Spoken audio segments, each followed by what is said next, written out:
Sometimes it's best just to keep things simple, whether we're on a budget or need something to last minute. Sometimes you just need a really simple recipe with a delicious outcome. In today's video, I'm gonna be sharing 4 recipes and they all only use 3 ingredients.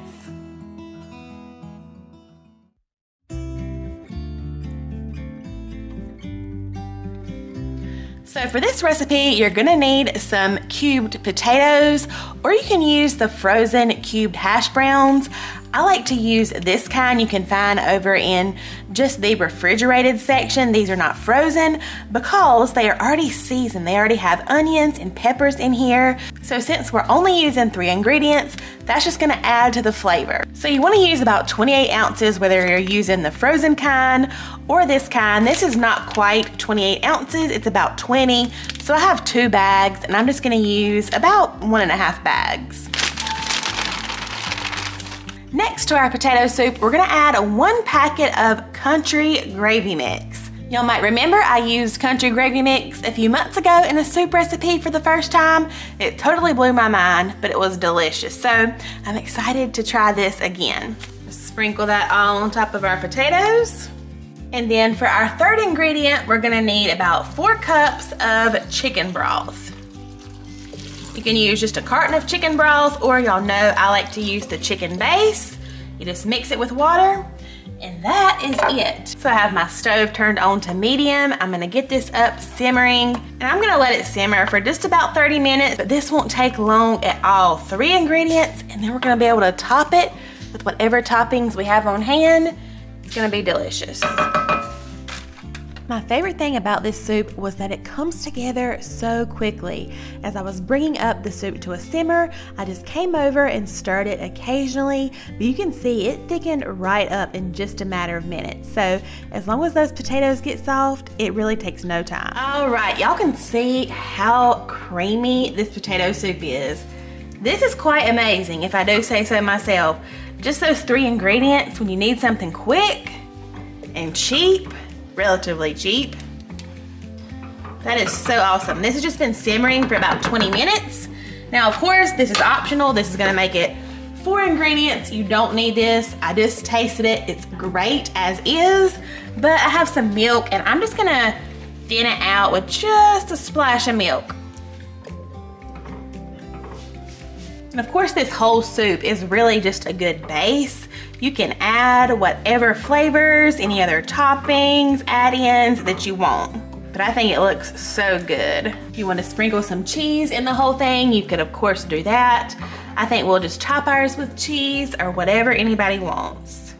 This soup surprisingly had so much flavor, but I will tell you, if you don't love spicy stuff, maybe try to find the potatoes that are just plain, the ones that are not seasoned. And then for the country gravy mix, I know sometimes some brands can have a little bit of spice to them. We like the spice, but I just wanted to put that out there. Just be mindful if you don't love it so much. But I will definitely be making this one again.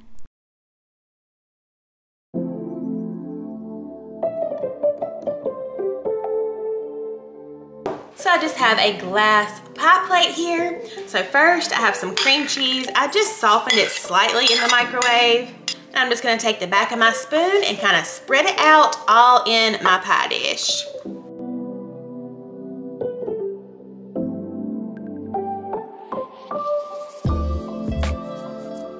Next, we're gonna take 1 can of chili. I'm just using the Hormel chili with no beans. If you want beans, of course you can get the kind with.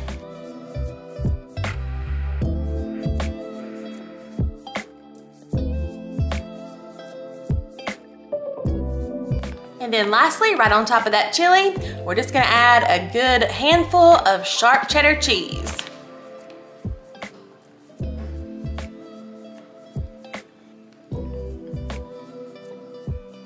All right, and that is it. This is going into the oven at 350 for just about 20 minutes.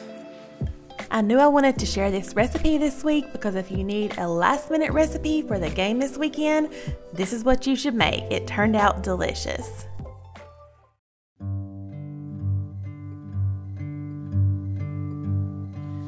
Alright, so I'm actually just gonna make a small amount of these today, but of course I'll have the full recipe down below. First, we're just gonna start with a bag of frozen meatballs.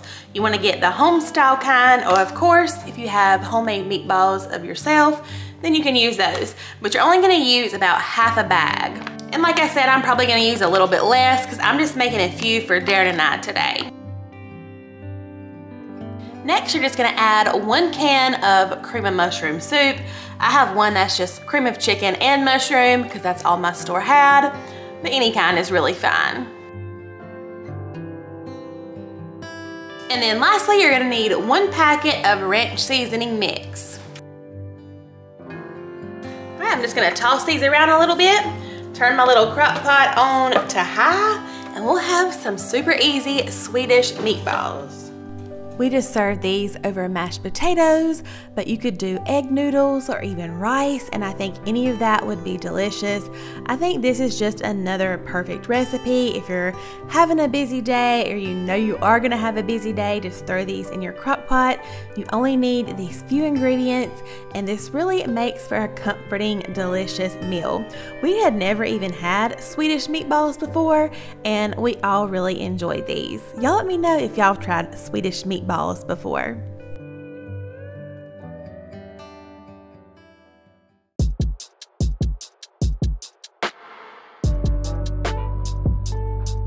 Alright, if you've been here a while, you already know I love me some cherry dump cake.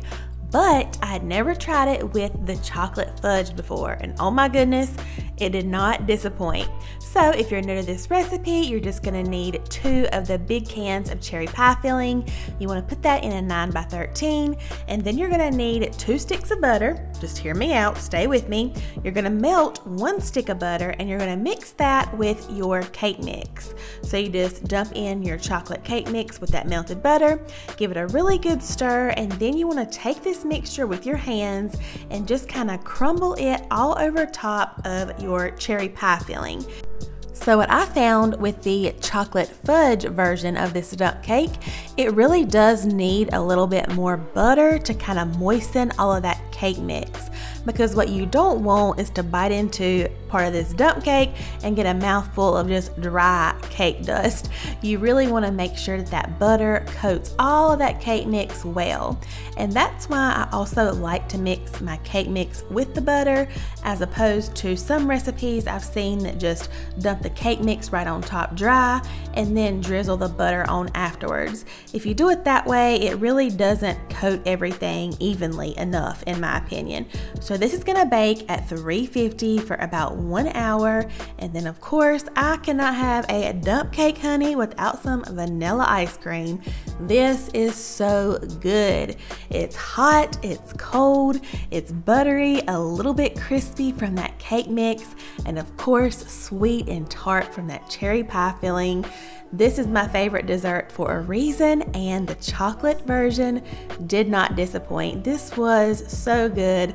Perfect, a perfect dessert for Valentine's Day coming up. If y'all try out this version, make sure you let me know how you like it.